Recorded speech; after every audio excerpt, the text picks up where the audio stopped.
Hopefully everyone can now see that screen. So the Access reading tests were generated from talking to teachers and talking to students about what made underperformance happen in reading in students' education. Things that arose were that students underperform because they are out of practice with reading. It's they don't read, they won't read. And then that filters in, making them less able to actually perform when asked to do reading tests or to engage with reading texts. If students aren't reading with any frequency, they lose fluency, they lose their resilience for dealing with texts, and inevitably they lose their engagement and enjoyment of a text. So it's like a cycle of making them underperform and then even further underperform against their peers who are actively reading and engaging with texts. So the origins of the SHINE interventions for ART began with that basis. We did actually ask students what affected them, making them not want to read, making them reluctant readers. And so we addressed the issue firstly with the creation of a body of really strong texts. Students that we interviewed said they didn't read because texts weren't interesting, but when they did enjoy reading, it was because the texts had some kind of hook, something that made them want to read on. So that's been a key focus of the text creation that we have done for this project. As you'll see from the contents page, this is for tests series 1A and B. There's a wealth of reading interventions available.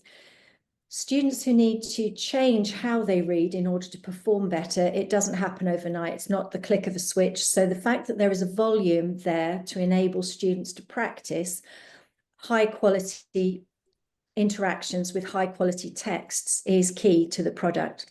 As Hamish has mentioned, there are areas for retrieval, practicing those skills, inference, and again, Hamish identified the 3 key features within the inference text, and then a body of vocabulary items.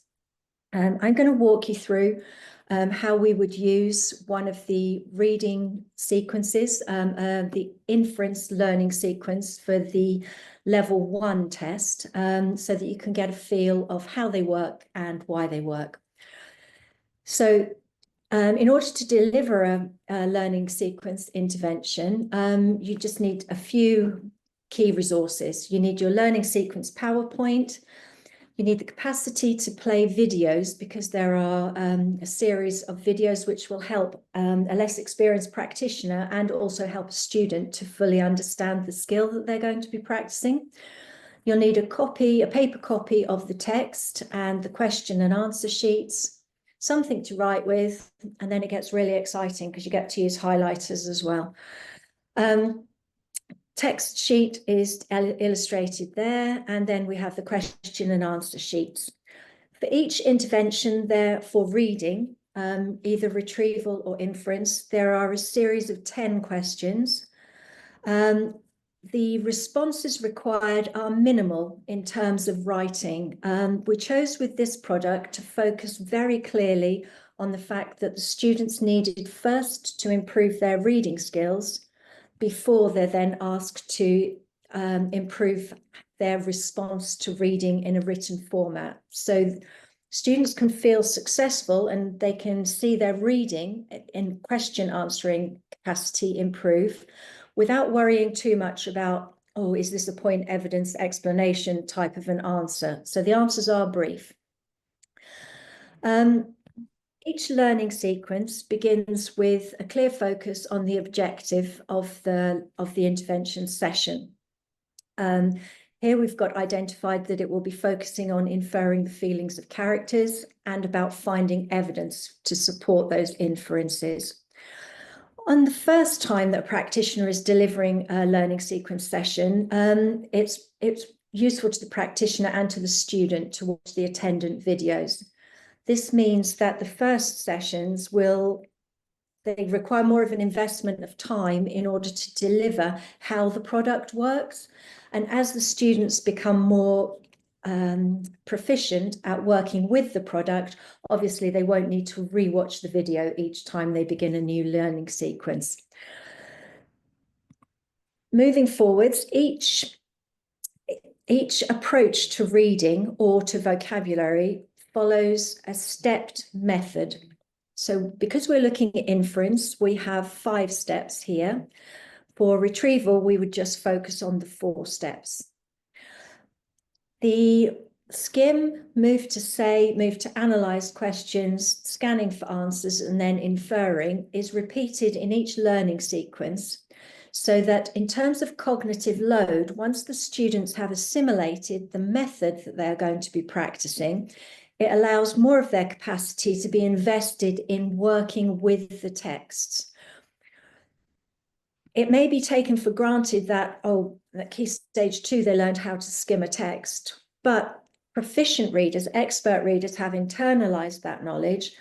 Underperforming readers may not have done, so it's well worth revisiting each of these separate skills to make sure that the learners that you have before you can actually perform the skills in the way that they need to, that they understand what the skills are. So we're going to do a walkthrough of a session, and I'll address each of those points as we go through. So as Hamish explained, within each learning sequence, there are 3 sessions. Dependent upon where the learner is in their intervention journey, it may be that you do 1 session each time you meet a learner, or as they get quicker, more fluent, more resilient at working with texts, you may choose to include more than 1 visit to a text in a session that you're delivering. So the introductory screen prepares the students for what they are going to be meeting. A key feature of this product is reducing the cognitive load from extraneous information so that the students have as much mental capacity as they can to focus on the skill that they are actually working on, in this situation, inference. So beginning, they already can start to predict, can use the pictures to observe what's likely to be happening in the text so that they can focus on the skill in focus. So in order to prepare the students cognitively and to offer opportunities for oracy, some talking about the topic of the text is invited. For the pre-reading, there's always an invitation to address 2 questions, which the practitioner can discuss with the learner. Again, as we all know, learners can sometimes like to go off in a tangent, particularly if they're not particularly keen at having a reading intervention session, and so the conversations can become sidetracked.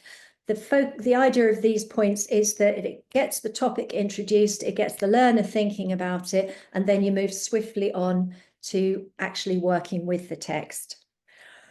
In terms of pre-reading as well, there's a glossary slide which invites students to address vocabulary that may be less familiar to them.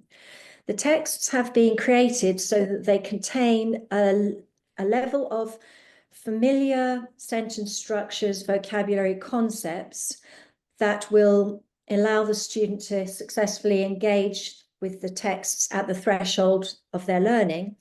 But to make the texts realistic, they also include information and vocabulary sentence structures that the students will find more challenging. So it's not a graded reader type of a text where the students will only meet what is familiar. There is a mixture, but the higher percentage of the material will be familiar to the student at the level at which they're working. Here we're working at level 1. Obviously, the texts will become more complex across level 2 and further so in level 3. So there's an opportunity for oracy here for the students to be asked, can they understand the words that are highlighted? It may be that at this juncture, the practitioner is reading aloud the text to provide the student with confidence with the text. We're not actually asking them to read the text aloud until a later juncture. So it is advisable for the practitioner to take ownership of this part. If it's identified that the student really doesn't know how to work with deducing the meanings of words in context, it would be better to add that to some alternative intervention sessions, which are provided within Shine Interventions, focusing on vocabulary, because it's important to keep the pace up. So if the student really doesn't have that skill, doesn't know the words, they're not expected to know these words. They're presented on the screen, they've been addressed, so when the student does meet them in the text, hopefully the brakes don't come on too hard and they feel comfortable enough to either skip over that word or focus on what they do know about the text. So that's the preparation even before they look at the text. We then move on to, I'm going to show you the texts, but at this juncture, the students aren't invited to read the text. I'm showing them here so that you can see how the kind of language that's in the texts and the length of the texts. So level 1 texts are shorter than level 2 texts, shorter than level 3. Level 1 begin each text in the learning sequences are about 275 words long. Level 2, it moves up around the 325 mark, and then level 3, it moves to approximately 350 words. If we're working with people who are already reluctant readers, we didn't want to overface them with a text, but we also wanted to challenge them with being able to read a sustained amount of text to build up their stamina and resilience. So the first interaction with a text, the student will have this on their table in front of them, and then they will be asked to skim the text. As I mentioned before, it's a strong possibility that the student may not know exactly what skimming is. So there's a video there that the practitioner and the student can watch. It demonstrates how skimming requires your eye to move swiftly across the text, but that's not going to be a skill that's assimilated overnight. It's going to require repeat practice. So to give the students good reason to practice that eye movement across the text, there are 4 simple strategies to use. With the text beside them, the practitioner asks them, what's the title? Practitioner asks, find the paragraph opening, read me the first 4 words. For each paragraph, again, skimming, find any proper nouns, any names, dates, places. Again, it's getting that eye movement across the text, which in session 1 is not going to deliver ultimate success, but after a series of sessions, the students will begin to assimilate that technique, be able to do it at greater speed. And all of the time, cognitively, information about the text is subliminally being entered into the student's mind, so that when they actually have to do the hard work on the text, their mind is prepared already. The next stage of working with the skimming would be to see if students can identify the gist of the text. What's it about? In this case, a story about time travel. And then again, providing further challenge, in a few words, can you identify what each paragraph is about? Sorry, just to go back there. In this text, there are 3 paragraph sections. And again, as you can see, the students aren't being asked to give long explanations or write a lot down. It's snappy responses. And as they go through practicing this skill, it will enable them to engage, as expert readers do, with making assumptions about the text before you even start reading individual words. So once the skim of the text has been done, the idea is then to move on to reading the text. We've called it say here because we actually focus on reading aloud as part of this product. And I'll take you through that section now. So again, there's a video which can help the practitioner, if it's a less experienced practitioner, and help the student understand what reading aloud skills are. In your own classrooms, you may have practiced choral reading. You may have practiced the practitioner reads, leaves a gap, the student fills the word. You may have practiced one person reads one sentence, another the next, reading to the punctuation mark. All of these types of skills that practiced regularly can help a reluctant or an underperforming reader to accelerate their progress with how they interact and understand a text. Again, it's a miles on the clock type of experience. It's not going to happen across doing 1 learning sequence, doing 2 learning sequences. It needs to be a build up because it's a kind of rewiring, a way of rethinking about reading. So the practitioner should choose the method that best suits the student in front of them. If you've got a really inhibited and reluctant reader, there is no point asking them to read the whole of the text themselves. They will feel like they're failing, they'll feel uncomfortable. It might be that the practitioner is going to read the text and just leave one word out in a sentence, and the learner, the student, has to fill in that word. But by doing something as simple as that, the student is being focused on the text rather than passively assuming, passively listening, or passively rejecting engaging with the text. So whichever method suits the practitioner and the learner, go ahead with that. And that skill will encourage fluency to be developed across the sequences of learning that the student is undertaking. Once that one is nailed, it's time to move on to step 3, analysing questions. Again, it's a real slowing down of the reading and interaction with text procedure. But this is where the highlighters come out, so it's actually got a little frisson to it when you're working with a student, something they can do. In order to analyse the questions, can I take a step back? This session that we're working on is about inference. So in the inference learning sequences, it's assumed that the students are relatively proficient at being able to retrieve basic information about a text. If they aren't able to do that, it would be better to redirect and practice with some retrieval learning sequences before moving on to the challenge of inference. So this technique I've used right the way through from key stage through to A-level. And in terms of retrieving information about the text, simple questions, who, what, where, when, why, and sometimes how, enables a student to be able to engage with the text, feel some confidence and comfort that they know something about what's going on in a text before they move on to the more complicated stuff. As I say, this works for unseen pre-20th century texts at GCSE. It can work for your unseen poetry paper at A-level, and it works anywhere in the younger age groups from beyond there. So having that little method as to what you're going to do with the text not only helps the students in these interventions, it helps them for lifelong learning, especially with their reading. So the questions are asked first. Then there are a few questions that specifically relate to the text that they are looking at. So they're practicing that skill in relation to the text. The answers are provided upon a click.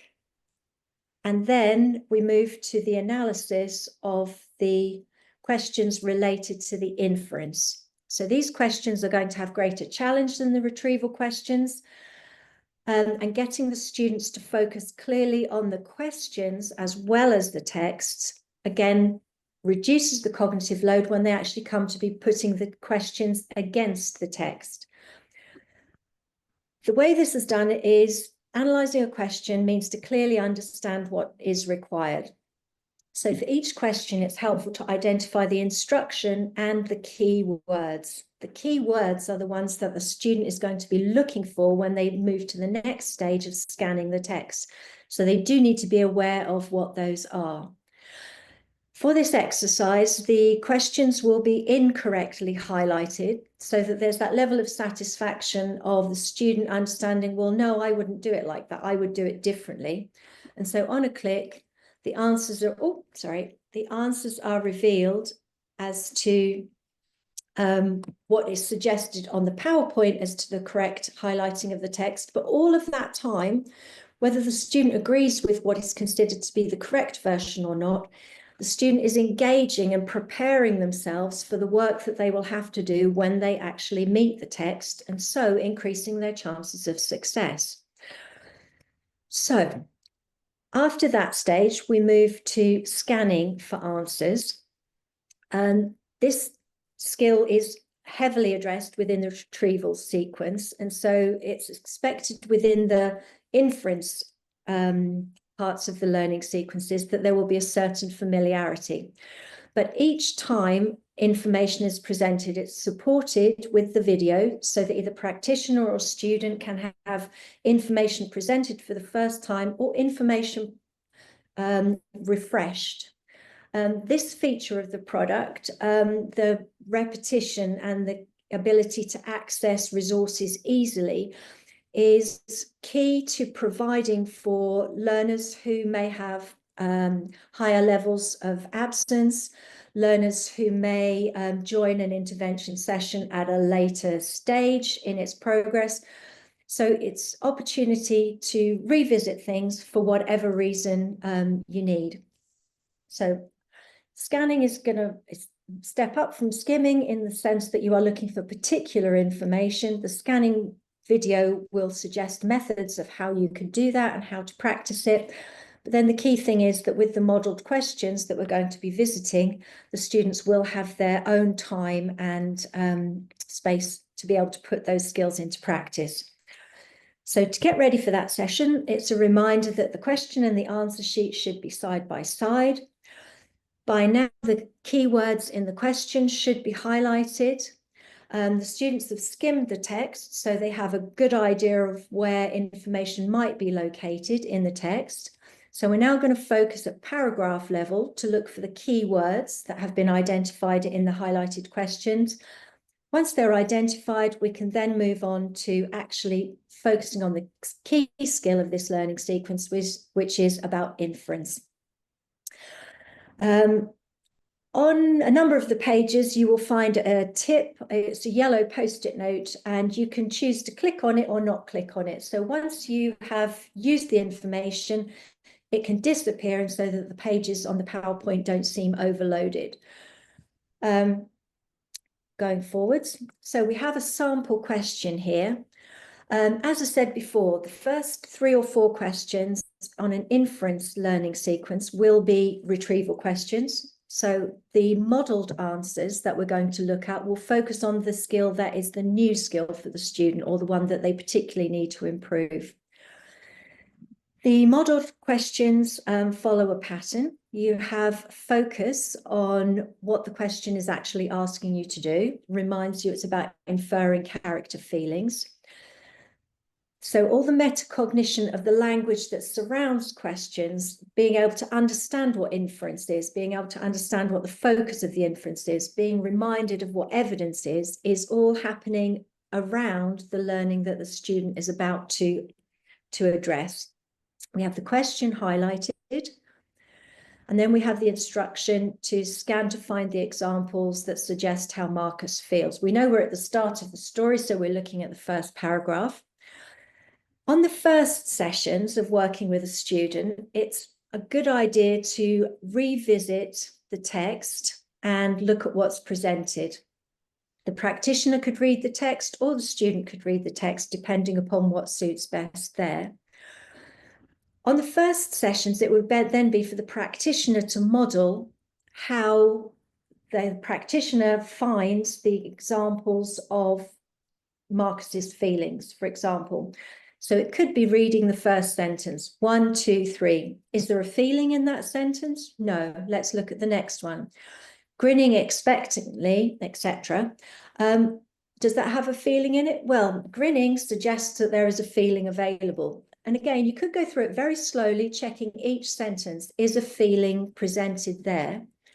The text is then, you can click to reveal answers, and the focus is drawn to the examples within that paragraph where feelings are suggested.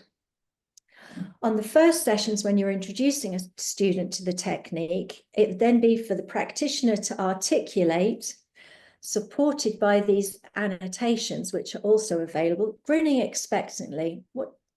To me, that means that he must be pleased or eager or hopeful about something. He's got a tingling feeling. What does that suggest? Oh, tingling feelings, excited or eager or nervous, etc. And the practitioner models that way of looking at a text and that way of talking about a text. So the annotations are there to support the practitioner when modeling. and to provide the student with possible answers. And then the answer method is modeled and can be written into the grid on the student's answer sheet or just left on the screen at that point in time. But it shows that the answers don't need to be extensive. If it works better for a learner to articulate their answers verbally and for the practitioner to note them, as long as the momentum and the focus remains on reading, it's finding out what works best for that learner and will keep them engaged and motivated. It could be asking them to point to if they agree with the feeling pleased, can they point to the example in the text to find that evidence?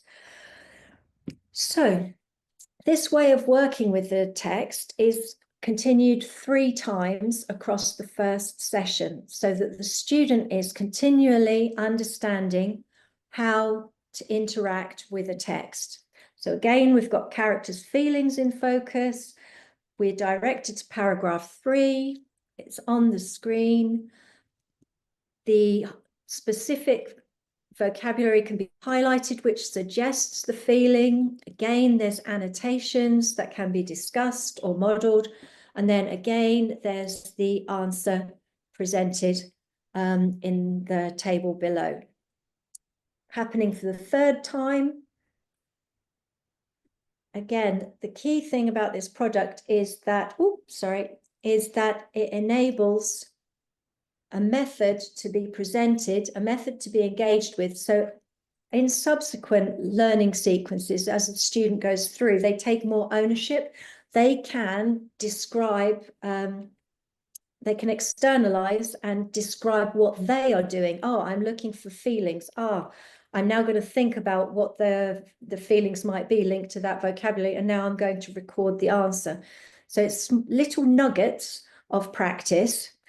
And then if the student is feeling confident enough to continue, they then use this method to work through the answers for all of the questions related to that text. In the early sessions, I would suggest that it's more productive for the practitioner and the student to work side by side and externalize what they are doing, how they are doing it, so that they're very much supported to work through the questions on the first session, rather than, okay, we've done 3 models now, off you go on your own. It's identifying the pace that will work for the learner.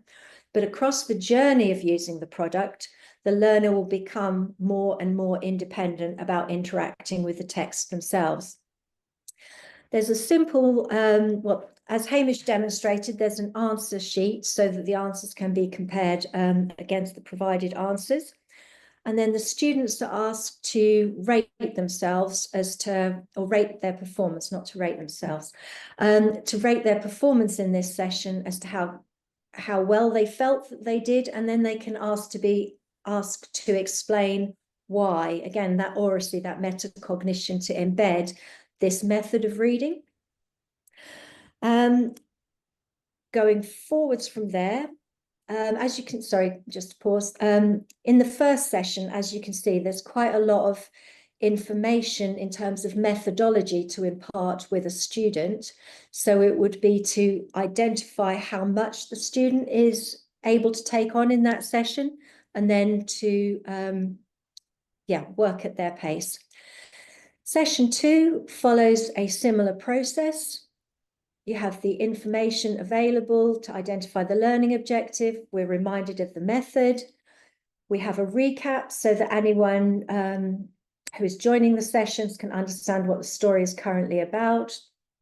It's probably not been completely on the learner's mind for the last week if there's a period of time in between the interventions. So there's a recap. Again, there's the discussion of the answers, which will prepare them to work with the text. Again, the glossary. Again, skimming. Working with the text. Identifying the gist. Again, following the method of reading aloud the text, perhaps building on the quantity and the level of participation required from the learner.